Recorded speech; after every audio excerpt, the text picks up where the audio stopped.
So the Mets, they continue to revamp their core this offseason.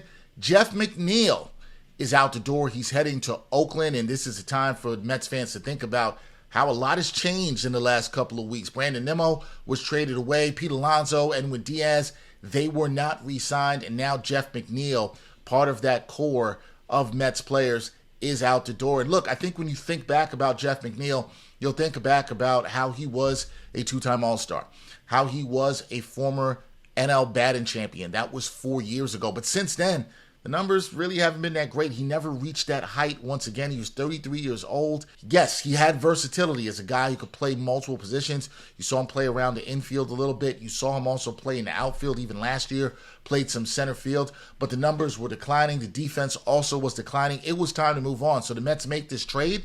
They're able to save some money here, about $10 million. The Mets are trying to change this core, and they're also trying to change the vibes in the locker room. And we knew the vibes were not good between Jeff McNeil and Francisco Lindor. So that wasn't going to work because Lindor is the face of the franchise.